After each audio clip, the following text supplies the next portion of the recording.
കഴിഞ്ഞ ദിവസം ചേർന്ന KPCC ഭാരവാഹികളുടെ യോഗത്തിൽ തനിക്കെതിരെയുണ്ടായ വിമർശനത്തിൽ പ്രതിപക്ഷ നേതാവ് VD സതീശന് കടുത്ത അതൃപ്തിയെന്ന സൂചന. തദ്ദേശ തെരഞ്ഞെടുപ്പിനുള്ള മുന്നൊരുക്കത്തിൻ്റെ ഭാഗമായി തിരുവനന്തപുരം DCC ഇന്നലെ സംഘടിപ്പിച്ച ക്യാമ്പ് എക്സിക്യൂട്ടീവിൽ നിന്ന് വിട്ടുനിന്നു.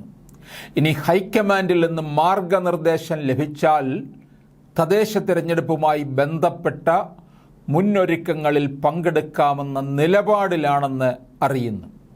തന്നെ അറിയിക്കാതെ പ്രസിഡന്റ് K. സുധാകരൻ്റെ അധ്യക്ഷതയിൽ നടത്തിയ KPCC ഭാരവാഹി യോഗത്തിലെ വിമർശനം മാധ്യമങ്ങൾക്ക് ചോർത്തി നൽകിയതിലും അമർഷമുണ്ട്.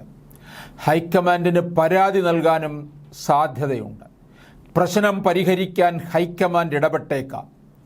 വയനാട് ക്യാമ്പ് എക്സിക്യൂട്ടീവ് തീരുമാനങ്ങൾ DCC നേതൃയോഗങ്ങളിൽ പ്രതിപക്ഷ നേതാവ് റിപ്പോർട്ട് ചെയ്യണമായിരുന്നു.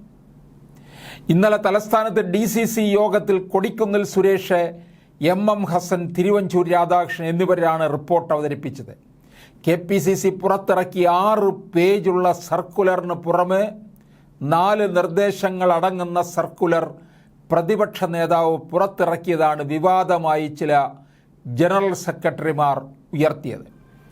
KPCC അധ്യക്ഷൻ ഉൾപ്പെടെ 22 പേർ പങ്കെടുത്ത ഓൺലൈൻ യോഗത്തിൽ പ്രതിപക്ഷ നേതാവിനെ അനുകൂലിച്ച് 2 പേർ സംസാരിച്ചെന്നാണ് സൂചന. വാർത്ത പുറത്തായത് അന്വേഷിക്കണമെന്നും ഇതിന് പിന്നിൽ പ്രവർത്തിച്ചവർക്കെതിരെ നടപടി വേണമെന്നും മുതിർന്ന നേതാവ് മുരളീധരനും വ്യക്തമാക്കി. വിമർശിക്കുന്നത് തെറ്റല്ല എന്നാണ് VD സതീശൻ പറയുന്നത്. തന്നെ വിമർശിക്കുന്നത് തെറ്റല്ലെന്ന് പ്രതിപക്ഷ നേതാവ് VD സതീശൻ പാലോട് നടന്ന രാഷ്ട്രീയ വിശദീകരണ യോഗത്തിന് ശേഷമാണ് പറഞ്ഞത്. വിമർശനമുണ്ടായത് വാർത്തയാക്കേണ്ട കാര്യമില്ലെന്നും KPCC യോഗത്തിൽ പങ്കെടുത്തിട്ടില്ലെന്നും VD സതീശൻ പറഞ്ഞു.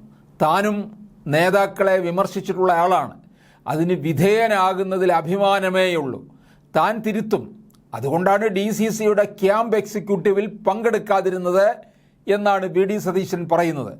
താൻ ഒരു സർക്കുലറും പുറത്തുവിട്ടിട്ടില്ല. KPCC യോഗത്തിൽ പറഞ്ഞതും പറയാത്തതും വാർത്തയായി.